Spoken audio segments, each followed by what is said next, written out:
todo mundo, né? Tem mãe que bebe todas e quer bater em todo mundo. Então, na verdade, pode chegar até o extremo da perda do poder familiar, como prevê o artigo 1638 da Lei 10.406 de 2002.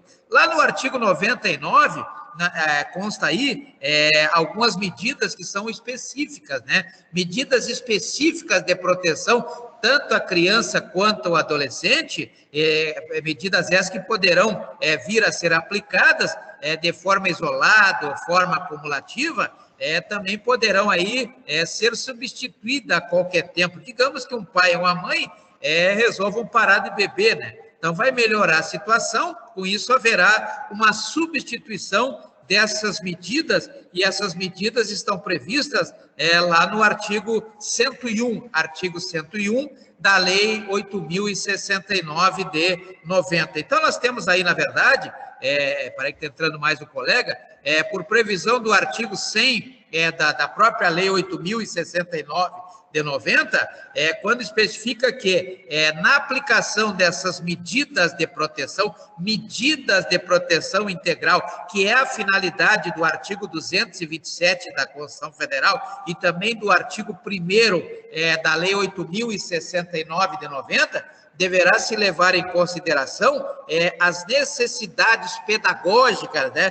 Por isso, essa decisão aí no habeas corpus 181.447, aonde o STF entendeu e reproduziu aquele princípio dos direitos humanos, ou seja, do ius humanismo, que é exatamente a finalidade de toda e qualquer sanção, que é a reeducação, a ressocialização e a reintegração, né? Então, essa é a finalidade da sanção. Então, vejam que essas medidas, na aplicação dessas medidas protetivas destinadas às crianças e aos adolescentes, conforme prevê o artigo 101 da Lei 8.069 de 90, na verdade, deverá sempre haver uma opção aí, ou se dá uma preferência àquelas medidas que tenham aí por objetivo o fortalecimento dos vínculos familiares e também comunitários, né? Vínculos familiares e também comunitários. Então, vejam que isso é o que deve se observar, principalmente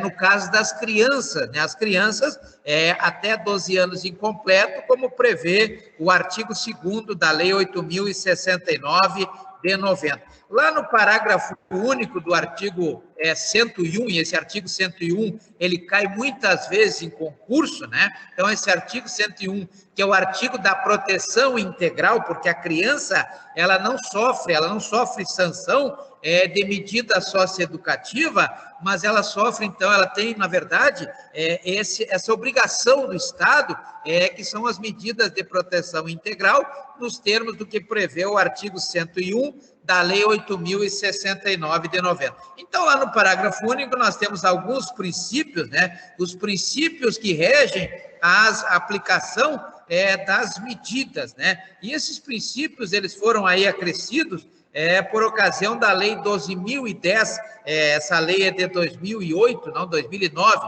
12.010 de 2009, né? É uma lei que, na verdade, veio para orientar a aplicação dessas medidas protetivas, né? Então, nós temos aí, por exemplo, lá no artigo 101, parágrafo único, inciso 1º, que a condição da criança e do adolescente como sujeitos de direito. Então, veja que eles têm direitos, também têm deveres, portanto, são considerados sujeitos de direitos, né? Então, as crianças e adolescentes, eles serão sempre os titulares daqueles direitos previstos lá no artigo 3º da Lei 8.069 de 90, e também em outras leis aí que nós temos, por exemplo, várias leis, como prevê, por exemplo, a Lei 9394 de 96, que é a Lei de Diretrizes e Bases de Educação, e várias outras leis aí, como também prevê o artigo 227 da Constituição Federal, artigo 227 da Constituição Federal, quando prevê aí que o interesse, o melhor interesse é sempre aquele que for melhor para a criança ou para o adolescente. Então, todo julgamento, por exemplo, no Poder Judiciário, que é pertinente à criança e adolescente, nos termos do artigo 145 da Lei 8.069 de 90, deverá ser sempre nesse sentido, né? Deve-se buscar sempre o melhor para a criança, o melhor para a criança e o melhor para o adolescente, né? Aquilo que for melhor para a criança e o melhor para o adolescente. Os senhores vão encontrar muito aí, no caso previsto lá no artigo 28 da Lei 8.069 de 90, quando fala aí da possibilidade da família substituta, né? A família substituta, a família extensiva, etc. Então, nós temos lá no artigo 28 que 3 são as formas aí de colocação em família substituta, que é o caso da adoção, né? Primeiro da guarda, né? Aquela guarda que pode ser uma guarda unilateral, uma guarda compartilhada, como prevêem os artigos 1583 e também 1584 da Lei 10.406 de 2002, poderá ser a tutela também, além da guarda, tem a tutela lá do artigo 36 da Lei 8.069 de 90, né, a tutela, temos também até os 18 anos, então antigamente era até 21 anos, né, até 21 anos, mas houve essa troca aí, na verdade, pela Lei 12.010, e passou a ser, então, a tutela até os 18 anos. Então, hoje a tutela é até os 18 anos. Acima de 18 anos, já é o caso da curatela, né? A curatela, como prevê o artigo 1767 da Lei 10.406 de 2002. Então, tutela até os 18 anos, acima de 18 anos, antes era até 21 anos, passou a ser 18 anos, acima de 18 anos, a curatela, como prevê o artigo 1767 da Lei 10.406 de 2002, além, logicamente, da adoção, né? A adoção lá do artigo 1618, da Lei 10.406 de 2002. Então, para essa colocação em família substituta, que será a maioria das ações dos senhores nesta área, deve-se fazer uma leitura do artigo 28, aí somado aos artigos 33, que trata da guarda, né, o artigo 36, que trata da tutela, e o artigo 39, que trata da adoção, né, artigo 39, trata da adoção, ambos da Lei 8.069 de 90, Lei 8.069 de 90. Então, voltando aqui para o nosso aspecto criminal, ou seja, a prática do ato infracional, né, levando em consideração o que prevê o artigo 101, da Lei 8.069 de 90, uma vez que verificada qualquer das hipóteses previstas no artigo 98, que é o caso aí do descaso do Estado, o descaso da família, a conduta dos pais ou dos responsáveis, conforme prevê lá o artigo 98 da Lei 8.069 de 90, teremos aí também algumas medidas que poderão ser tomadas para que tenhamos aí sempre o bem-estar e o melhor para a criança e para o adolescente. Por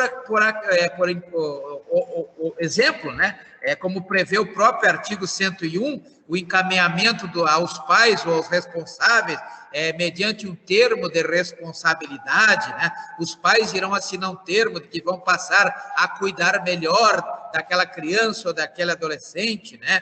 A orientação, o apoio e o acompanhamento temporários por parte dos conselhos tutelares, como prevê o artigo 130, aliás, a partir do artigo 129, né? Artigo 129 e seguintes da Lei 8.069, dentro daquela composição prevista na Lei 12.696 de 2014, né?